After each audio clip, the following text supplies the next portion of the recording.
Let's get this video started. You know, I tend to do a lot of psychoanalysis of the watch obsessive, and sometimes it can become too self-indulgent, and sometimes you fall down that rabbit hole, you're in Alice in Wonderland, or if I can change metaphors, sometimes you can overthink watches so much you feel like you're in Midsummer Night's Dream, where what's up is what's down, and inside out is outside in.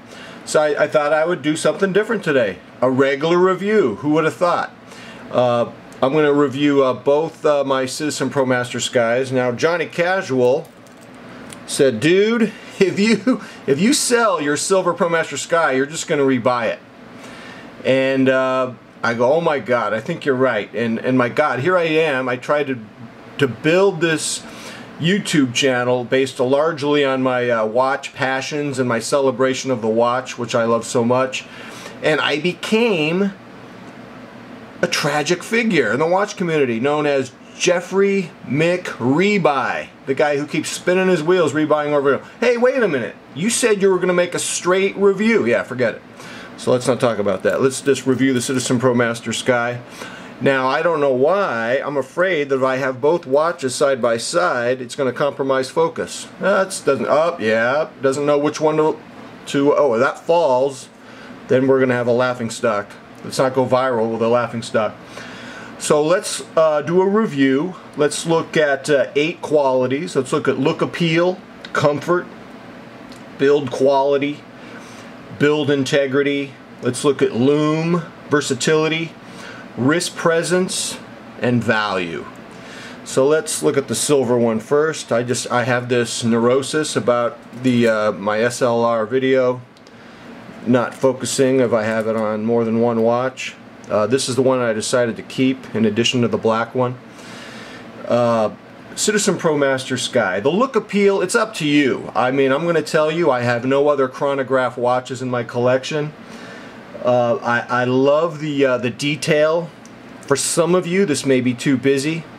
This does have a sapphire, just in case you didn't know. So, sometimes Citizen is prone not to put sapphire on their watches, which surprises me. So look appeal, I can't give it a grade for you because look appeal is so subjective. But for me, it's a very elegant, classic watch. It has classic pilot watch cues. I have no other pilot watches in my collection. Let me show you the black one. It's interesting how the different colors have a totally different vibe to me. Completely different vibe. Now you're going to see more detail in the silver one, but the black one, I have no black watches in my collection. This is it. This fulfills, I don't know about you, but I like to wear black watches with warm colored clothes, such as red. If I'm wearing red, I like to wear a watch that has some black in it. I don't know why. Or like gunmetal. Now what I like about this black, it's almost like a gunmetal, there's like a deep charcoal into it. It's really a special watch. There's really no other watch like this. So for me, obviously look appeal is an A. I don't know. Now one of you guys said that it was ugly. I don't think you were referring to the black one. I think you were referring to my silver one. But in any event, you thought it was ugly. And for some people, this style of watch is just too busy for you. And if it's too busy for you, you're probably not even watching this video anymore. You've probably moved on to something else. Let's go to comfort. Comfort has to be an A, owing to the titanium, lightweight. I don't even like titanium. I don't necessarily like light watches on my wrist.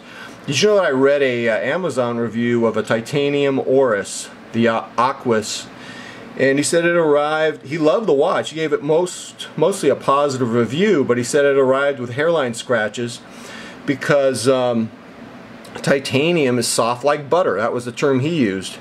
He said it was soft like butter. The titanium here on the bracelet and the case is very unique to other titanium watches you're going to get on the market. Citizen has gone and they have coated it with something called Duratec. Duratec is scratch resistant. I have no scratches on these watches, none whatsoever. For comfort, I'm giving this watch an A. You don't really even feel it on your wrist. Sometimes I want to feel a watch on my wrist. I don't mind a heavy watch. But for this one, really quiet, understated elegance, and yet balanced by a certain boldness. Well, let's not talk about that. But the comfort gets an A, for sure. We're gonna give it an A for comfort. Now, build quality. This is a tier 3 watch. The black ones coming close to 800 bucks, a little under. The silver ones are close to 700. You can find them for a little under. I noticed the yen just keeps going down, down, down, down, down. Right now you can buy Seiko Sumos for like $395 brand new from Japan, or $399 or $402, whatever the yen is on that day. So this is a tier 3 watch. What I'll tell you is this plays like a 3.94. The build quality is really good because of the aforementioned Duratect, and all the pieces come together, which really is a separate category I want to talk about. I want to talk about build integrity. All of the, when I say build integrity, I mean all the pieces should be seen to be honed from the same material. And I like that about Citizen's Tier 3 watches. They really make sure that every piece fits with the other piece. Everything is very high quality. And you know, one of my favorite brands, as you probably know, is Seiko. And my biggest criticism of Seiko is they lack build integrity. They make what I call Frankenstein watches. They'll put on you know, a great case on the Sumo, then they'll stick Hardlex on it. They'll give you a cheap aluminum beer can clasp on the bracelet. It's like there's kind of this simplistic, go to hell, we know you're addicted to Seiko, too bad for you. And you know, my biggest problem is that the one watch that captures my attention more than any other for the last several months is the MM300. There's a new version, the SBDX 017. And the fact that I was able to say that so fluently scares the hell out of me. Gee, you're not obsessive. So they put Hardlex on that watch. That's close to a $2,000 watch. And that offends me somewhat. And then you got to send it to Japan. So in any event, let's not go off on a ramble.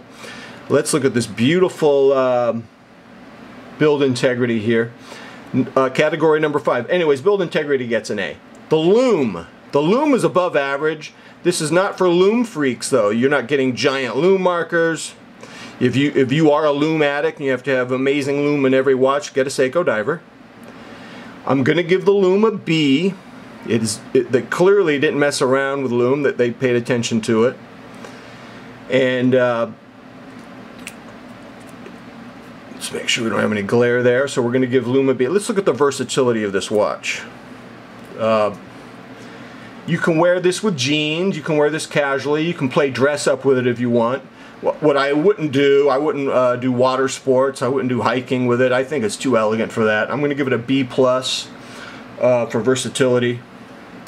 Wrist presence, I just showed you the silver one on the wrist. It's only 44 millimeters, but if I can get a good focus here, a little bit of glare in the light. Come on, focus. Focus. There we go. We are getting, there we go. We're getting pretty bold wrist presence for 44 because of the open window style of the bezel. Just a real thin bezel, not a heavy, thick frame. And that makes it play bigger. So for wrist presence, I'm going to give it an A. 44 is a good sweet spot for me. I have a new saying, 44 millimeters is the new 48.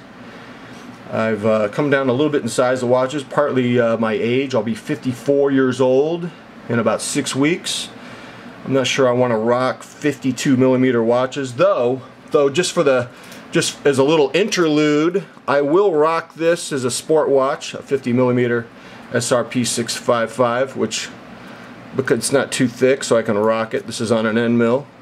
Anyways, that's not on topic. That was just an interlude. Extra bonus, no extra charges for that. So the wrist presence, I give it an A. And now we got to talk about value. The low maintenance of the Echo Drive solar battery, the high tier elegance at a tier 3 price. I mean, this points to higher tiers. I will assure you, you won't be disappointed with the build quality. It has to be one of the best watches you can buy at this price point, in this price range. If you don't want this busy type of dial, if you want an automatic, Citizen does make a Grand Touring series that we can talk about later. And so I do recommend this watch. This is only made in Japan. You typically have to buy this watch from a reputable eBay seller from Japan. And so I do recommend this if you are looking for a chronograph, something with a pilot watch cue, and if you don't think that this particular style is too busy. So that's it for today. Until next time, I am out.